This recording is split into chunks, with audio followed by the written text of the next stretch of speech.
One. It looks like You're supposed to say all right. What's up, everyone? Welcome to the weekly Jargon. Back in action. Yeah. It's been a while, fellas, but I'm happy to be back. I'm Abel Perez. Jose Rodriguez. Rohi Zachariah. Gentlemen, I appreciate you not only having me back, but giving me my old seat back. Not out of seniority or anything, but out of technical necessities. Correct. And so, glad to be back, fellas. I've been following along, and just like always, a lot of jargon going on, back and forth banter. And if you're out there and you appreciate that back and forth banter, check out the city council meetings. See these two go head to head, Royal Rumble in those meetings. No, just Man, this guy's trying to instigate something. I'm getting you guys poked around here. The crowd, the audience has said, "Hey, there hasn't been enough bloodshed, not enough tears on this jargon here, so we're trying to spice things up a little bit." Right. But Rohi, why don't you get us started with some spice, maybe some sugar, but we'll see. Oh, man. So, we kind of shared earlier before the recording, but to attend yesterday's Madera County Council meeting, the Board of Supervisors was, a bit of a firestorm with this Second Amendment sanctuary status. A little bit of disappointment, but I think, we'll see. Maybe Jose disagrees with that. Maybe we don't really need it. So, just to be there, a lot of obviously having a gun store, and a lot of my customers were asking a million questions about what that meant. So I wanted to show up and hear what the board had to say, and also put some of my own words behind it. So. I have a question for you. Being that you're the maybe one of the only stores. The only store. The yes. only store in the city, but maybe yes. one of very few in the county, Correct. right? Yeah. What did anyone come to you? I mean, did you get any input on that No, as far as that's how that kinda- affects you? Because I think the bill specifically that it states that firearm dealers. Yeah. So I was surprised that I don't know if the public comment, did any dealers go up there and make any public comment? Negative, no. Really? And that's the disappointment, I will say, in not in any one person, but to only know about it's happening because it happened to pop up on my news feed that, Madera's going to be passing this potentially tomorrow. And I was like, well, I guess I better show up, Right. I mean, It affects I'm literally me. the only person for the city of Madera to have any kind of, dealer side of it. But yeah, it was a little disappointment that I couldn't provide any insight prior to the meeting. So Rohi, just to kind of summarize, if somebody doesn't know what we're talking about exactly, what is it that you showed up to identify, or what was it that the county's trying to do right now? Like it was said by some of the constituents there, or the board members there, was that this resolution was simply more ceremonial. And what I was hoping for, and I think most of the people or residents of Madera were hoping for, was a true law change, or at least an enforcement, or at least a discussion of maybe moving further along the lines that Madera just says back to California, hey, we disagree with what you're doing here to its citizens. Now, Needles, which Jose is going to look up the population of the city of Needles, but Needles passed this in 2019 with the true intention to no longer enforce the California gun laws that are much different from the federal gun laws that exist today. Now, that became a big legal issue because, it's how does that work, and is this in a city or county going to stand behind us dealers and its residents when those things come about? That was the argument. But that's what they did. What we did here was more of a ceremonial gesture. So the city of Needles is a city in the San Bernardino County, the Mojave Desert, which is about 4,800 people. That's a as lot of 2024. people. That's a lot of people. That is a lot of people. Okay, almost the size of Planada. As we kind of peel back the onion here and get to the nitty gritty. Again, for our viewers out there,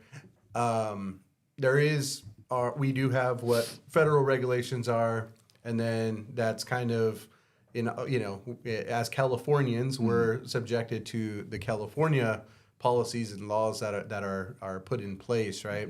Now, in any subject, you can talk about California being so diverse, right? And having these pockets of communities that are just very different, right? Where some of these laws that California has implemented may be very appropriate for dense, areas like a San Francisco or, inner cities of Sacramento, right, where there's no fields. Here in Madera, we're far different from that. Any one of us from, or any Madarian can literally drive 10 minutes and have an open field where you can go fire, right? Correct. And maybe even less with no traffic, right? Probably more like 2 minutes. We could all find an empty field, go shoot at some doves, whatever, right? So is this kind of Madera's way to say, hey, we need different ordinances for different counties, right? And this is that stand. Do you see it that way, or Jordan, who is the one that proposed this, in his statement is about keeping their CCW class free that the county offers, which is fine. I like that there's an option for people who can't afford maybe to get into a class, because now it's the classes have doubled in time, so a lot of the instructors have doubled their rates. But his statement saying that they're going to help speed the process of CCW is, again, understanding that the county doesn't have any jurisdiction over that. That is done by the state, and no measure of what you do here is going to make the state go any faster, basically. Now, what you may say, like, what can we do here? Well, there was a statement by some of the people that came in public comment to say, like, for instance, California's new position on sensitive places. Okay, well, is the county going to let me carry my gun in there now? It's forbidden by California law. No. So you're not really standing behind your own words to say, Board of Supervisors, put a giant sign that says we allow CCWs to come into our chambers. You can see that happen. And that's where a simple gesture right there. And that's the problem with titling this a sanctuary county, right? Because Jose, you want to give us a little bit about the trying to get him fired some up. definition on sanctuary and what that actually means? Well, I'll come back to that, but I think you made a point earlier about, like, the areas that we're in, right? A lot of the areas around the San Joaquin are rural areas. So if you look at the population between, like, maybe 8 counties that stretch over Kern County to San Joaquin or Stanislaus out there, then you're looking at a population of possibly 4.8 to 5 million people. It's not a lot of people in California, in this sector, right? Yeah. But if you go to other more urban areas like the Bay or south in Los Angeles, then you're going to see with the majority of the population. So when it comes to making these laws, a lot of the times these laws are applied like one size fits all, and that's not the case, because we have a different geographical area that is prime for ag, right? In other areas, you're probably more prime for more industrial or other tech stuff, right? That you probably don't see here. So a lot of times when these laws are applied, they don't really take in consideration the issues that we face here when it comes to the rural counties, right? And whether it's transportation, air quality, and what have you. And these are things that we're involved in. You get to see how these laws have an effect on us too, right? There's like, well, how are we going to mitigate for that if our like housing element, or what we want to do with VMT, for example. And I know these terms may throw you off, but it's just like, how do you mitigate trying to build homes, and yet you have to try to find a proximity of how they can get to that place, right? Whereas in Los Angeles or maybe in the Bay Area, yeah, it's right here. Look, I'm going to build a high rise, and it's going to be right next to the bus shelter. So it's different. It's a difference. So sometimes when we come to laws that are made, they have to consider our area at least. Now, going back to sanctuary, right? I think we had this term come up because during the immigration issues that we had regarding cities in California wanting to claim the term sanctuary, right? Well, sanctuary is just another word saying that they're going to exercise, the states have the rights to exercise their police powers in ways that they don't have to utilize their resources to aid the federal government in doing their job. That's already spelled out in the Constitution, right? The first 7 articles state that this is what the Federalist or the federal government can do. The reason why they convened in these conventions at that time, back when Madison and what have you, was to try to make sure that the federal government had limit on their powers. They had just come out of a reigning monarchy, right, tyrannical, and they didn't want to go through that. Yeah. They saw that pure democracy also through history, I'm sure. I mean, a lot of these scholars had read up a lot about what Greece went through, what Rome went through, and they just saw what happened with the tyrannical monarchy. So they didn't want to frame a new government or a constitution that gave those same powers. Instead, they did it in a way where they formed a republic, right? Representative democracy. And I think they were very, very careful in crafting that and saying, well, we don't want the federal government being in all of our business. And this was a back and forth fight when you have all these amendments. So back to how states have rights as well. You know, that's the thing about the states. How do you want to allocate your resources when it comes to police powers? That's the state's right. Right, and the states will say, well, if you want to become a sanctuary city, then you're just saying that I'm going to exercise that state right and saying that I'm not going to use my resources for police powers to aid in something that the federal government does. So that term can be tossed around in a negative way, and it can be tossed around as a, you know, well, that's the right of the states. But again, following the Constitution. Now, when the city came about it, and this was asked if we wanted to be a sanctuary city, we thought that it'd be appropriate for us to use welcoming because, again, a welcoming city doesn't necessarily, doesn't call ourselves a sanctuary, but it's welcoming to everybody. And I believe one of the supervisors may have said this. You're not just looking out for the interest of 30 to 40%. You're looking at, well, what's an interest for everyone, right? How do we make ourselves a welcoming city?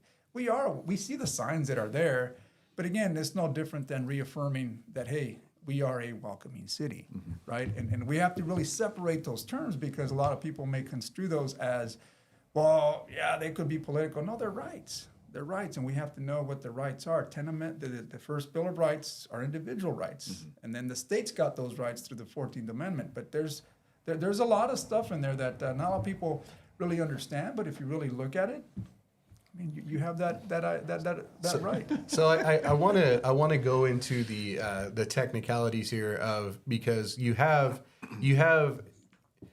in hindsight a similar situation with the immigration and the Second Amendment here, but the who you're objecting to is different in this case, right? Yeah. With immigration, you had the sanctuary that was against the federal government, right? And you were almost in partnership with California's stance because California was saying, hey, we're standing with our people, all people here. And so they were kind of in promotion of that. But you mentioned the 14th Amendment giving the states the rights and the power to, to govern.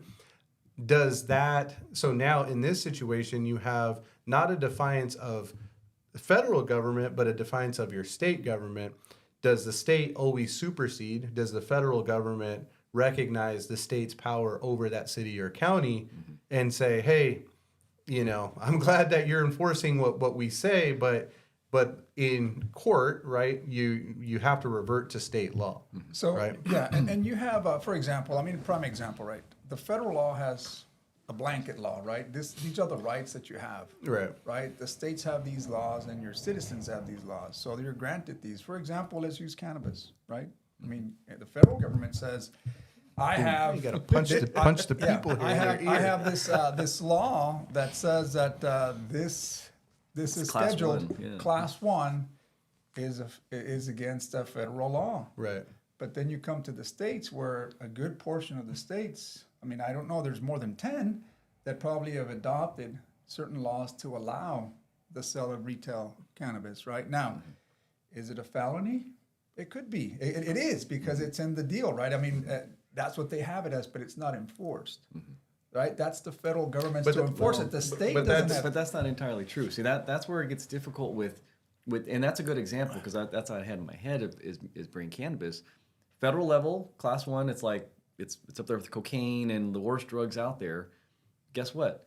If I have marijuana, I have a gun right next to me, federal crime, and the state recognizes it. So in that regard, the state doesn't even take up your hand and say, we know we allow marijuana, but if you have marijuana and you have a gun, oh no, feds, come get this guy, because they don't stand with gun rights. They'll come out, and they did this when medical marijuana cards came out. They prohibited the purchasing of firearms to people who had it, because they knew it was a federal crime to possess those two items. So you already have conflicting where you say, well, the state said it's legal, and now I can even buy it on the corner store, but if I have the two together, oh well, that's federal crime now. We're Yeah, acknowledge but you see it like in federal banks, for example, a lot of times, and I don't know that they've even permitted this, but you couldn't really take in monies from a dispensary because, again, it's against federal law, right? So there's two separate jurisdictions that are, they're fighting, but the supreme law is the federal constitution. It's the law, right? It's the law, and as long as those are not conflicting with each other, then who overrides what, right? And in certain areas, like when we talk about these sanctuaries or what have you, then all you're saying is that police powers are to the state's powers. That's part of that, part of the rights that the individuals and states have. Police powers are to the state's powers, and how you allocate those powers is at the discretion of the state. Let me challenge both of you to a question with that. So, do you believe somebody who is a non-citizen, resident? I would include in citizens because they are afforded certain rights and amendments. Do they have a First Amendment right? In general, yes. Do they have California says they have the Third and the Fourth and the Fifth Amendment. Why not a second? Why does somebody who crosses over from north or south, I don't care where they came from, why can't they buy a gun? Why are they not afforded a Second Amendment right? That's where all of a sudden the states of California says, and the federal even says, wait a minute, they can't have guns, they can't buy guns. You can buy as a permanent resident, so they're included to some degree in the class of a citizen. I'm sure, I don't know the technicalities of why they can do that, but they're not considered citizens. But who are we allowing to vote? Why does somebody have certain amendments but not all? And why I'm saying that is because this kind of items are coming to the Supreme Court, to where if you're going to afford somebody the First Amendment, the Third, or the Fourth, and the Fifth Amendment, why did we skip over? And you're going to get to a real difficult area where these gun right groups are pushing to say, well, fine, give these guys Second Amendment rights. So do you believe that a non-citizen, being a non-resident or permanent resident, or somebody with a birth certificate from the United States, can they have the Second Amendment right? Someone without legal they just illegally crossed over, however you want to say the correct political word. Well, let me ask you, can they come and buy a gun? What is the number one purpose of the Second Amendment? Again, to a lot of people, and I know that they want to allude to that. I think Bobby's comment from whoever posted that, the extremist group will say it's to essentially put fear in the tyrannical government, to say if you keep doing these things, there's going to be somehow this violent revolt to it. And I hear that a lot, right? Yeah, it's we the people are the biggest army. Correct. We the people have the right to overthrow our government. So with that in mind, in as the structure, my answer in response to you would be, if that is what we believe as a country, then a non-citizen. Yeah, he is. Not even listening to me. I'm making sure that we have this posted on our site. But I would say a non-U.S. citizen doesn't have the right to arm themselves under that amendment, but why a permanent resident then? Because that would intend, or the initial intention of that amendment you would essentially be saying, come over here illegally, right? Buy guns, we'll sell them to you, and challenge us, right? And so if we're talking about protection, the Second Amendment protecting our people, protecting our land, protecting, all of that stuff. And when we don't agree with the government, we can challenge them, and we're armed to do so. We wouldn't want to create a true invasion of people with that intent, saying, hey, we can cross the border with no weapons, and go to Rohi's gun shop and he's going to sell them to us because he legally can. And we're going to arm up and say, boom, we're taking over Madera, right? And then we're going to take over, everybody's going to do it across, right? So for me, that would be my response to that. It's if it's truly to arm our citizens so that we can fight against, you know, a government that isn't, you know, following or giving us our rights or we disagree with, and it came to that, then that's how I would apply it to that situation. So, I mean, I know there's a lot of stuff going around here, but while you were And you weren't paying attention because he was just Googling. And The challenge is, and simply put, the challenge is, why do we, either as a state or a country, cherry pick what amendments a single person can have, and why does somebody who is a non-citizen have the ability to potentially vote right now? Because California wants they want at least the perception that these people can vote, because that's why they want to push IDs, and that's really. I haven't heard of that yet. So yeah. So we'll give them a California ID. We'll give them a driver's license. We'll let them be in our country knowingly. We'll give them First Amendment rights, third and fourth and fifth. Why are we cherry picking that amendment? And I get Abel's point. It's a valid point, because of the fear of we're arming another country essentially internally. But why are we cherry picking what amendments they get? Okay, so I'm sorry. You said arming another country internally. Well, because if somebody's here essentially in an illegal status, they're not a permanent resident, they're not a citizen, then they're the citizen of another country still. Okay. They don't. he wasn't listening, right? He wasn't listening. No, I'm So listening. essentially, a foreign national comes over from Yeah. any country. They come into the United States and we start arming them. Okay. His concern was that now we're arming another foreign country internally that can revolt against us. Sorry. Okay. That was. I hope I didn't But that summarize it in the history wrong didn't way. happen with us, right? Because it was a colonized country, and somehow they kind of said, you know what? Let's go ahead and revolt against our own country. Yeah. And then so. But I mean I know, and that's some of the difficulty talking with a lot of that subject is. Today, those people, our forefathers, we rise them. I mean, we put them on mountains, right? Yeah. We carved them in the mountains. But if that happened today, and you were to say those words today, hey, our government is tyrannical. We need to overthrow them. You're a terrorist. Yeah. Throw them in jail. Yeah. I mean. Yeah. No. And So look. I'm not getting there, but I mean, Yeah, that was, my question is just but I mean, why do we cherry pick the yeah, amendments certain people can have? You're absolutely right. So to your first question was, should we allow these rights, status, right? yeah. And for me, I honestly don't, because they're not legal status, and I think that's been the key here is that should they have all these rights? Well, obviously, I don't think they don't vote, at least from what I understand. But you're saying that they do. That's the perception. Okay. There's a the perception that yeah. they vote, but they don't vote. So Yeah. if they don't vote, and if they can't vote, then obviously that right shouldn't be granted there, right? Okay. Because if you do provide that, unless, I mean, there's some other type of law that allows them to do that, that's fine. But going back to the Second Amendment, you said something, the cherry picking and what have you. And as I told you before, I think when the Founding Fathers came together, they were looking at, well, what can we put together that doesn't have a lot of government overreach, right? And when they talked about the Second Amendment, I think they said it, and one of the supervisors may have said this, is that to establish a well-regulated militia. And that was because they were afraid of a standing army oppressing its citizens. Yeah.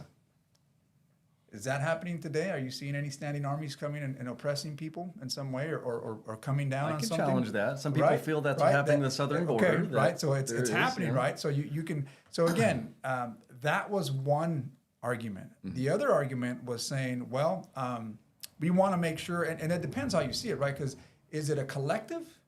We're going to arm ourselves because we're afraid of tyranny, so we will have to rise up in arms and fight the tyrannical standing army, or are we going to do it individually? And now we become that well-regulated militia.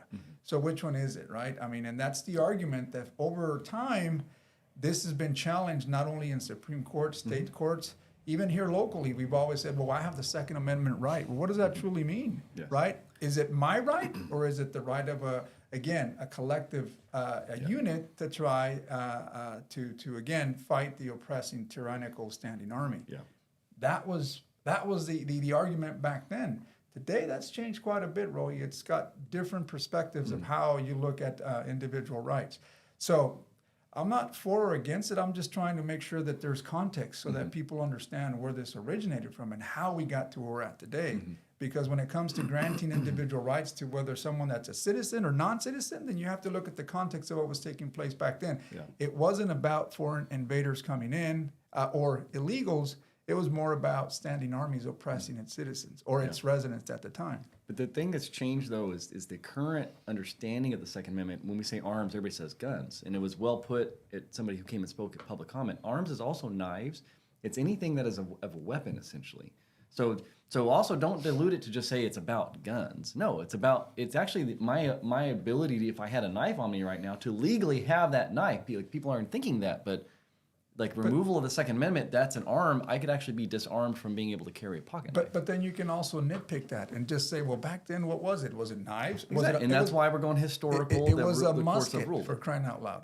But also the First Amendment was protected by sheepskin only, and it's still protected by the internet, which was not in existence. Yeah. So that's why a lot of this gets difficult, because again, you take the First Amendment, we modernize it, we say the internet and YouTube, and we have free speech right now. We can say what we want, even though the forefathers weren't on YouTube Live going like, "Hey, we're going to take over the British government today," right? Like they weren't doing that, but you're still protected.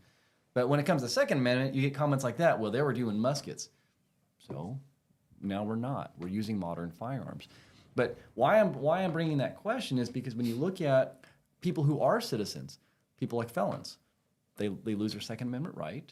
They also lose their right to vote, right? Guess what's happening? The courts are challenging that now. And felons very soon may be afforded their amendments because you cannot lose them. You are citizens that have them.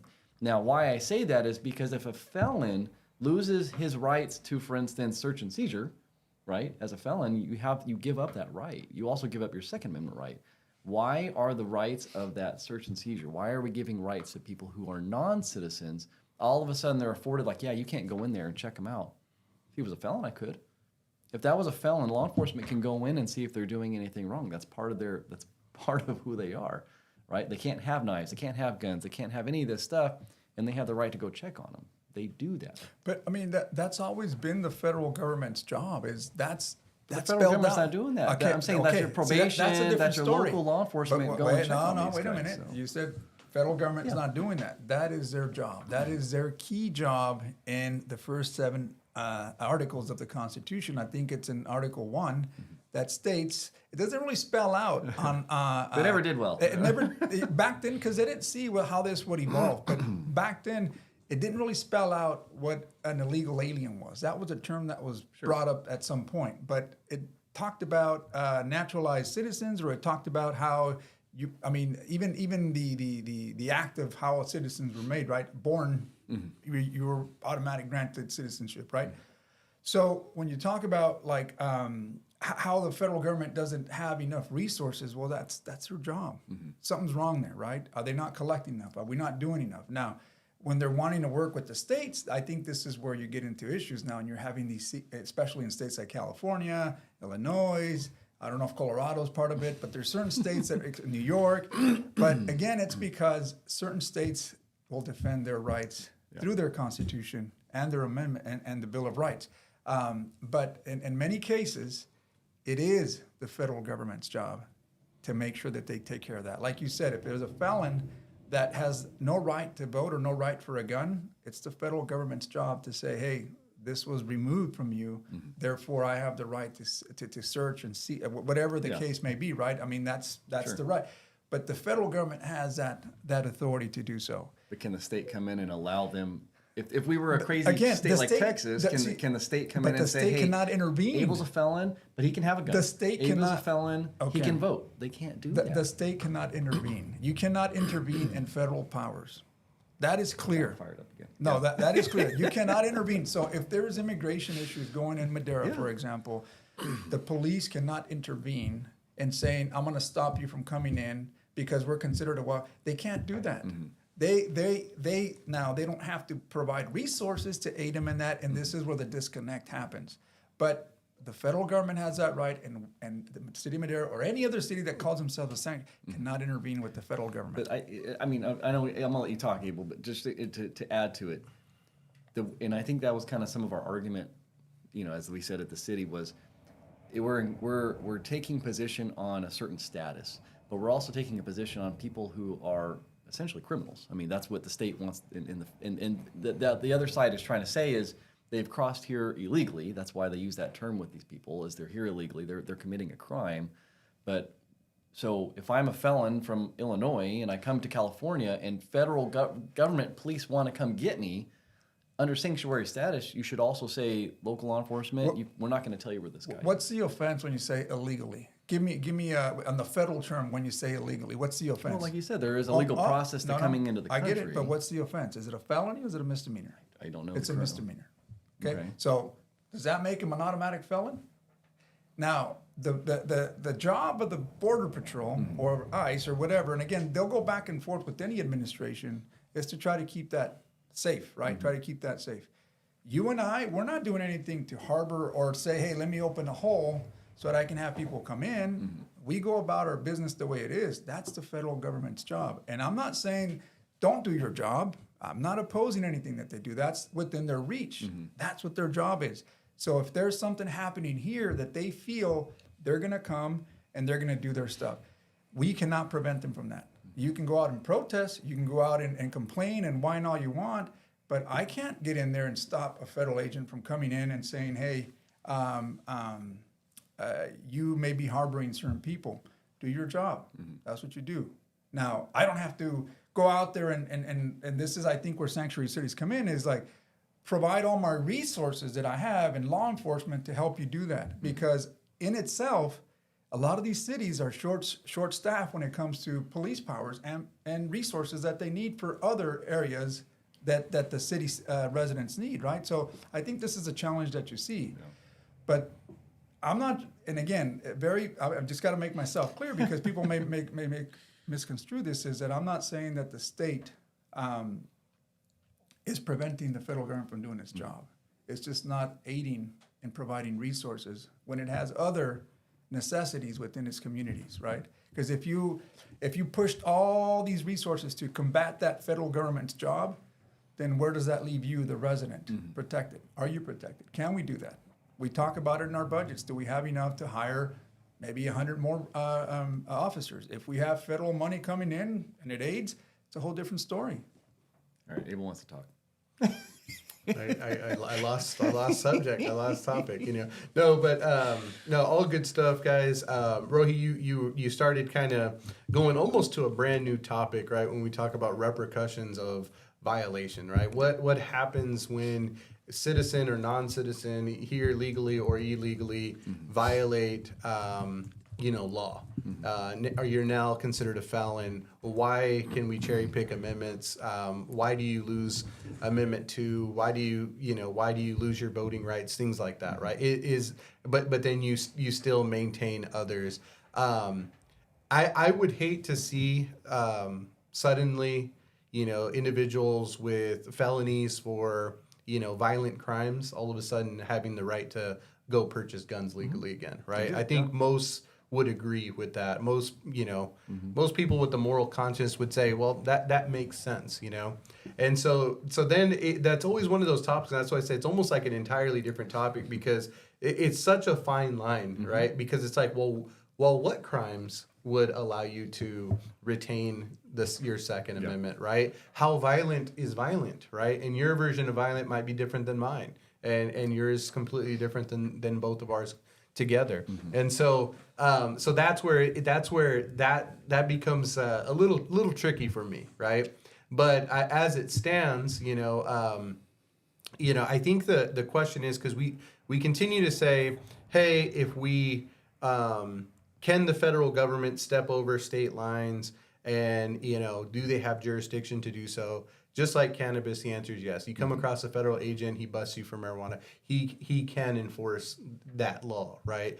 The sanctuary aspect of it says, well, in California it's legal, so local law enforcement, city and county sheriff and police department don't have to aren't enforcing it, right? Execute, 'cause they're not federal yeah, agents. they're not, that's not part of their wheelhouse of laws that they're enforcing. But again, going back to this original topic, right? It's a little bit different here because you have a city or a county in this situation, a county saying, we want to exercise the federal rule on this, while there's a state rule in place, right? Or state law in place. And so what does that look like for that county? And that was a question that I saw at the city council when it was, we're going to be a welcome community. Are there any repercussions, right? If we classify ourselves under this, do we lose funding? And they were very confident to say no, right? No, this is that. But in this case, right, what are the repercussions for this county, right? Can California, cut funding or, kind of lash out at this county? And if they were to, right, if they were to isolate this county and say, hey, we're coming down on you, don't be, doing that. You're not going with what the state is, state government is saying. What does that call look like to the feds? And now can the feds get involved and say, hey, that's one of our counties? The Trump administration saying, we like people like that. We want to put those people on a pedestal. We want them to continue to set the example. Here is how we're going to help them challenge their state, right? Are we susceptible to that with this? And it can, because, one of the things that you do see, again, we talk about the word sanctuary, and that can have a negative term. But in California, those sanctuary cities are still protected under their amendment right, the state's right. But the federal government now has said that it would come after, and I think even in a list that they had provided on the Fresno Bee, it made sure that you knew who these counties or these cities were, and I think we were in that same you were in that category when, again, we were in a sanctuary city. Well, at least the definition of it, the way they reaffirmed it in their resolutions that they did. We were just a welcoming city, and we vetted that out to legal counsel. Again, is it something that we want to do? I think one of the county supervisors said that, right? Is it something that we have to do? Is it within our jurisdiction? Well, again, they said it best. We're just reaffirming what the Constitution says. Okay, if you're just making that reaffirmment and all you're saying is, okay, I mean, you're doing it for a purpose of making sure that your residents know that, yeah, I still abide by the Constitution of the U.S. And, I mean, you also took a pledge and a sworn oath to the state of California. Right. So I think in this case, being a welcoming city, we're exercising the same right. So I'll go ahead, Roy. No, I was gonna say I would say it's gonna be the opposite when you say are we afraid of losing funds? I think by standing and being a very firm Second Amendment sanctuary, your federal government would be more than happy to give you more money or outside money, because they're gonna say, great, somebody is finally like, you're agreeing with them, I mean, they're not going to come after you and say like, oh, shame on you for like taking a stand in that regard, because they're not fighting against the Second Amendment. They're looking to enforce. Yeah, but I mean, it, I think in general, who is? Yeah. I mean, other than the states and maybe some gun control advocates and what have you. But I think in general, I don't think anybody's stating, hey, we're going to take your guns away. They're not. But so the concern here and where this all kind of comes back to is with the Assembly Bill 1127, which is the Glock ban, as they're asserting, it was in its original form. If you read its original writing, was not about Glocks. It was about banning all firearms. So when you say they're not looking to take away all guns, it was in writing that we're going to take away anything that's easily convertible. And the terms they use, people who know the gun industry were like, well, that's everything, because every gun is theoretically easily convertible to a fully automatic weapon. There's websites you can go get this stuff. That's why they're going after. They had to go through and make sure now to specify the Glock mechanism and anybody that uses that Glock mechanism so that it wasn't an overreach in banning all handguns. The scary part with that is in its still current form, it's again another step that if they change the word handgun to rifles, or all rifles are banned. So in two swoops, you can essentially ban all firearms in the state of California. That's not a crazy thought. That's not outlandish. It's in writing, and we passed this bill. So that's part of it. And one more thing. The other scare is that California just lost a huge lawsuit that, in a standing that said you can only buy one gun every 30 days. So here's came down. It's unconstitutional. You cannot enforce it. They had to let it go. And then what do they do? Well, we're not going to do one every 30 days. You're going to be able to do 3 a month. So already got a Supreme Court ruling or a federal court ruling that said you can't do this. It's against the Second Amendment. And then they redo it. Is that not the definition of tyrannical government? And that's where people are fed up and wanting this kind of stance is to kind of say, like, we're not hypotheticals anymore. Here's a government that gets told you can't do this. It's against the Second Amendment. And then they just redo it. And they go, okay, let's go take it to court. Yeah. So let me ask you a question. Do you think that we have a gun violence issue or we have a gun issue? What's the issue at hand? Because what springs by up the these, numbers? What springs there is up no issue. these bills? Why would you want to have these bills? Is there something happening that you see? Is there a lot of crime happening with gun violence? So the bill, like this specific bill, or in what California has done, and what I guess people aren't saying like at these meetings, is that the bill is addressing public safety. That's California's term for the last 20 years. Everything you have today, the handgun roster, it's about public safety. Because children were shooting themselves or shooting other people, so we have to have really safe So firearms. then, when we say then there's a gun violence issue. It's not a violent, but that's what I'm trying to tell you Well- is California has not said the word gun violence. It's about public safety, and that's again why you have these rules in place. But the public safety part goes out the window when you say, well, Jose, we don't want you buying every gun you can buy. We have to limit you to one every 30 days. Well, how's that public safety? Because I have 100 guns now. Like, for some reason, I'm more dangerous than having the one gun? So I'm trying to narrow down. So Yeah, yeah. I'll tell I you. know, I'm sorry. So, I mean- for example, we have an opioid epidemic. Correct. So is it a drug issue? Is it a specific drug or what? I mean, I'm just trying to narrow it down. I mean, so that when people make laws, they're doing it to try to protect society, or they're Sure. trying to protect whatever. I mean, Perfect. Yeah, I'll give you a perfect example. You just said it earlier. Marijuana. Marijuana should not be classified as cocaine. It's a completely different drug. It does, I mean, in everything that it is, it's not the same as cocaine and heroin. But why did they classify it that way? Because they wanted to there was a fear of marijuana. You remember all this, like, the phobia of, like, oh my gosh, where is society going? So it's the same thing. There's a fear of these fully automatic weapons being in existence. It doesn't really but change anything. two different things. Yeah. Like, because you can say, well, marijuana. I mean, what's the outcome? People die. Guns. Do people die? So, I mean, I know it's similar in how laws are created and how the fears People are can done. die from marijuana if you drive in high. Yeah, but I mean, if you show statistics, there may be other health issues. I do agree that prolonged smoking of marijuana could certainly cause lung disease, can certainly cause maybe psychosis at some point. Maybe there is, but is it death? Perfect. Is Okay. yeah. I'll give you I'm just another trying to- example. yeah. So, and I'm gonna pull another one. Alcohol. Okay. How many alcohol-related deaths are there compared to firearm deaths? Far more alcohol. Yeah. It's not illegal. It's not a class 1. Doesn't come with a license required to buy it. You can drink it. You can consume it at your house. Like, so here's an item that would exactly correlate to gun violence or gun death or the dangers of having it. But California doesn't say, hey, you can only buy a 6-pack a week. That's it. You can only drink one beer a day. Here's the thing. They go buy all you want. You brought up a good point, but they have certain restrictions. You have to be 21 or older Which to buy alcohol, will be right? challenged because Right. how can you determine an age? Well, that's what I'm you know? trying to get at is California tries Yeah. to say, hey, we have an issue if there's underage drinking Sure. at this age, so therefore let's go ahead and set up this law that says you cannot sell alcohol to minors and you have to be 21 years of age or older. Last time I checked, I was an adult at 18, Okay. which But is what they're challenging in the Second Amendment. But these, these amendments here aren't.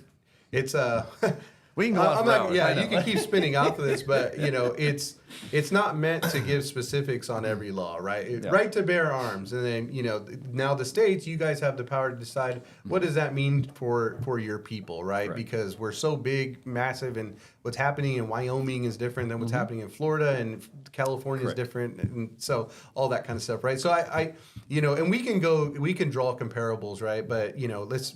Real quick, marijuana, you can only be in possession of so much, right? Single use. So there's regulation there. You can't do it in public settings where, secondhand smoke could potentially affect others, right? There is rules, regulations, not saying that doesn't get broken and it's not easy to break. That's the power of free will, right? We all can just do whatever the hell we want.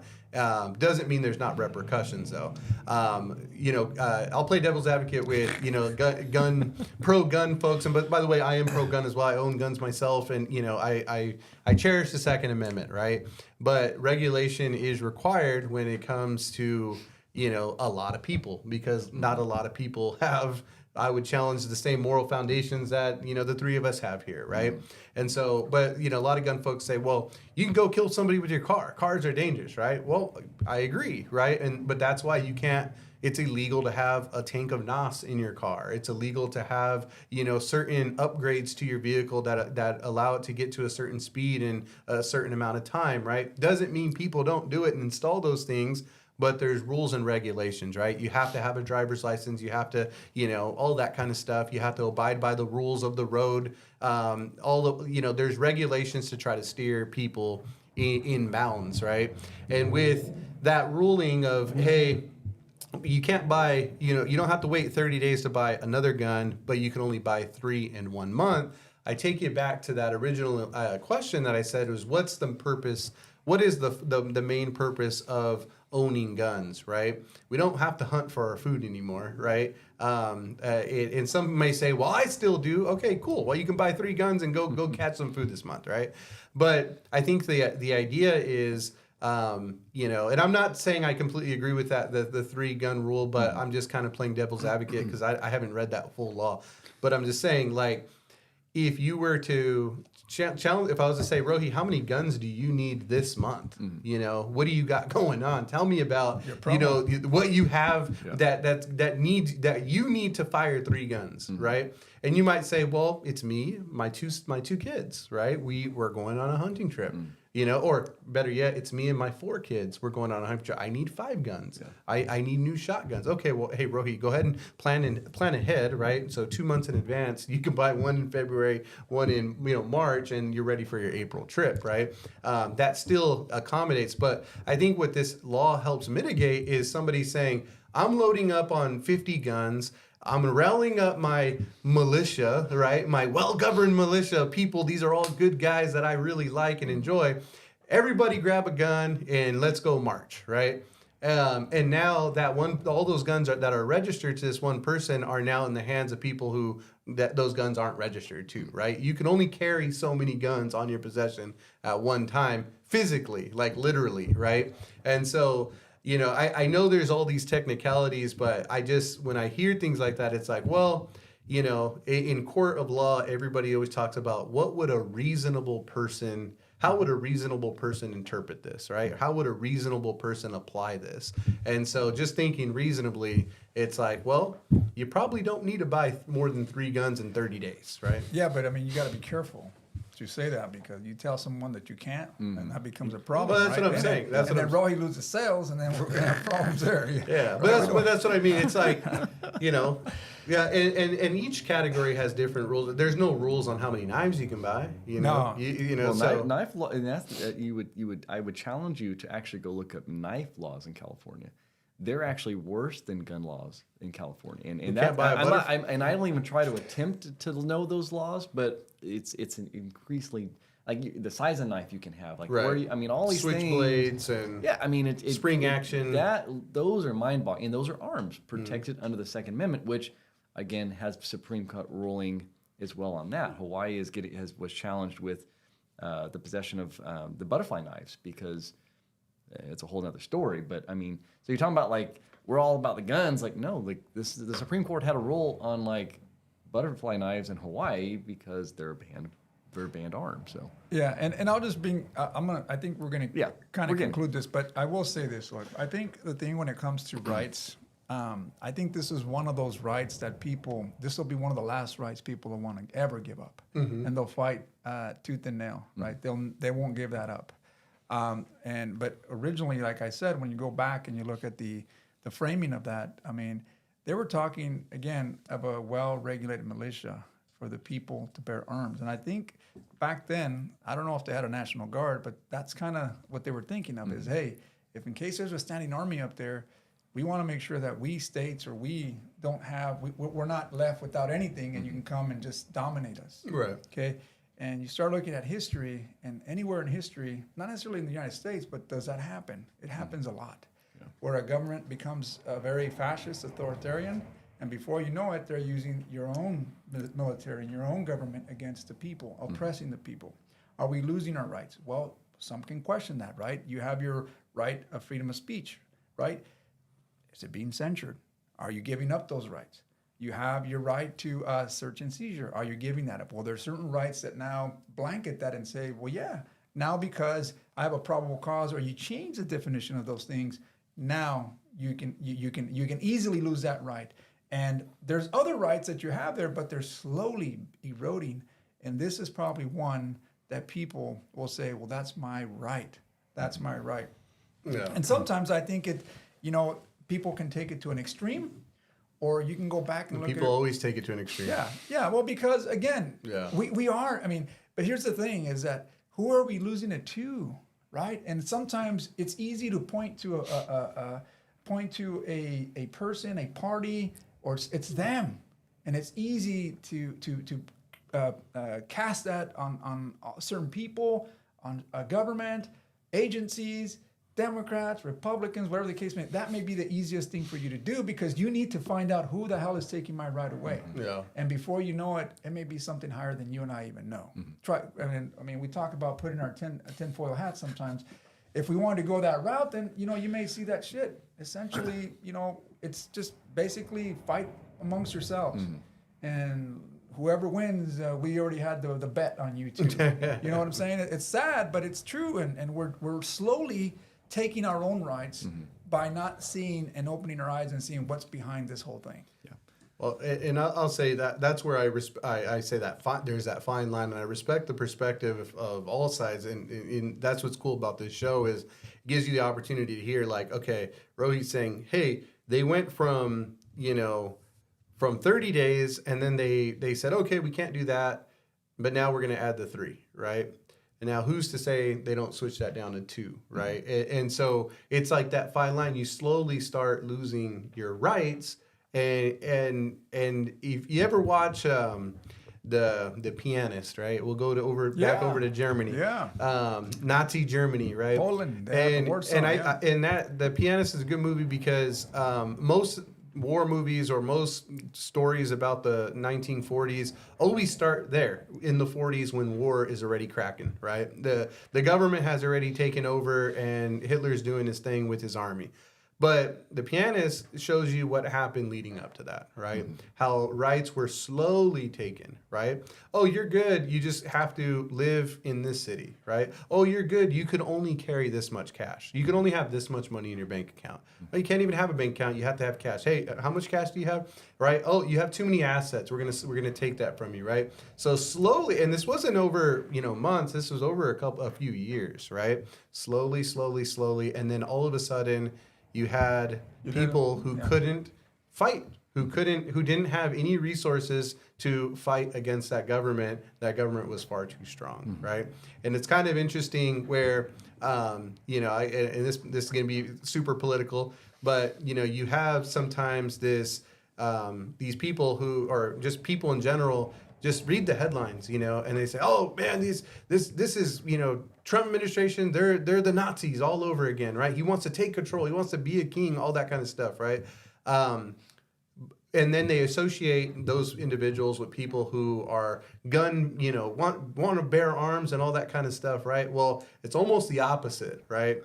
It's almost like, well, if you were headed in that direction, you'd probably see a more reduction of your rights, a more reduction of resources to overtake your government, right? So you really kind of got to pay attention to what these rights are doing for you. Yeah, you might not be a hunter. Yeah, you might not be a gunslinger. You might, not want to carry a gun, right? But there are people who are ready to fight for their rights or fight for their country, and even if that means a government that they don't agree with is standing in their way, right? Yeah. And so, that's going to be my closing statement. It's, you have to really look into it. And I think far too many times we as just community members, we go about our day and we have pretty cozy lives where we, are in a society where we get to go to Starbucks, go to work, and have lunch, and then think about it at the end of the day and say, "Oh, this sucks," But by and the time complain. you don't have And, that. and you're kind of relying just on the headlines, what the media is feeding you, which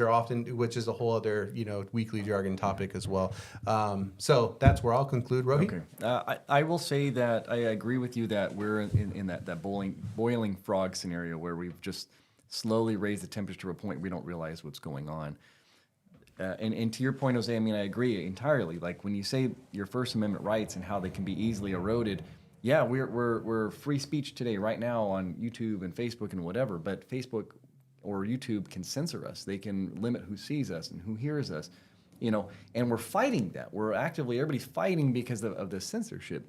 When it comes to like the Second Amendment and where we are and who can have them, it's no different. That group is charging down to kind of get the rights back. Like people who are 18 and can't buy a firearm right now, when you're an adult and you're legally have adult status and you can't, and that march is being fought. But as they fight that and who has rights, that's where the rights of felons get included because they're also citizens. And so a lot of this gets entangled to where maybe by design, like you say, that we can't really come to conclusions to kind of say, hey, we all agree on a single topic, and hey, we all agree, whether you want to have a gun or not, I still stand by the Second Amendment.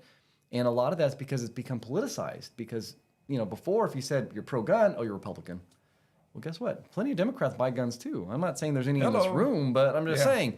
So that's why it gets really difficult in, I guess, a tone deaf when you say like it's a Republican issue. No, it's not. Everybody buys guns. Everybody believes in the Second Amendment, no different than you should believe in all the rest of the amendments here.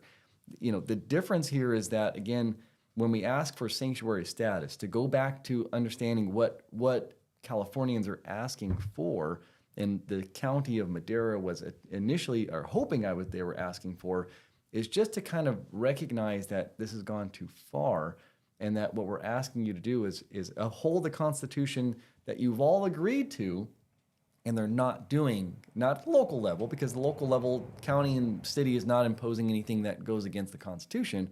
The state level is constantly now being looked at and saying like all of these laws are unconstitutional. Oh, we're going to keep doing it. They're unconstitutional. Oh, we're going to keep doing it.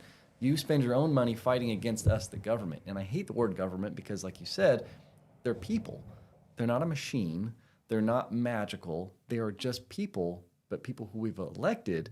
And that's the difficulty part I have in all this, is to say it all comes down to who you vote for and getting out there. So and I think here's the thing: people that we've elected, and I'm going to use this outside of our local offices, because I think once it gets to party lines, true party lines, and it becomes very polarized. Yeah. And sometimes we've kind of lost the center of coming here, and I think this is where it becomes. It's just interest groups now. Yeah. It comes to like who's going to. I want to make sure that this party line aligns with what I want and the benefits of what my investors want. Yeah. It's not just people no more. People are still local. We're very local and regionalized. And I'm not saying that the state's representatives aren't either, but sometimes it gets a little polarized to the point where you've already lost connection with the people, and it's more fight for this party line. Yeah. And I think that I'm not trying to say let's revolt against that. I'm just saying let's revive what it used to be, working across party lines, whether you're independent, green, whatever the case may be. What's the interest for the community? Yeah. Public safety, infrastructure, water. Let's concentrate on that, and I guarantee you, the people will be appreciative that you're doing things for your community versus trying to do things for party lines that may not even have, like you said, geographically. Well, how does that impact us here? The oil extraction zone in Canada or whatever the case. Well, yeah, there's certain things that do coincide with us, but there's things that, quite frankly, are just far away from what we're at here. And I think if we concentrate on these things that are important to me, to Abel, to your kids, how do we get our community better? I think we do much better. But when you get caught up in this, no good for nobody. Well, and again, to end it, I promise, is you said that, you guys said the word militia. It's against the law in California to actually form militia. So California is so fearful of that word. It is actually against the law to form a militia. It's actually against the law for a person to even train people, unless you're a formal school, on any kind of advanced techniques. It's written in California law. That's how scared they are. But these people protesting all this stuff right now, they're training each other, or they're doing all this stuff illegally. But that's where when you say a well-regulated militia, I'd love to have an organization and be able to form a California militia. It's against the law. Be Can't have careful one. what you say, bro. I know, but I'm just saying, like, it's understanding the word militia is used everywhere, but I am forbidden to have one in California, violating my rights. Yeah, that's a good point. Yeah, I'll end on that. To learn sweet moves, $30 a month. Sign up for Rohi's We're an official course, school, so it's okay. The Napoleon Dynamite karate instructor. All right. Well, hey, like, subscribe, and oh shoot, the police are after us. That's it. Yeah, they heard Rohi's statement there at the end. The militia starting. All right. Hey, like, subscribe, give a comment. Let us know your thoughts. We're just out here jargoning about, but we'll see you.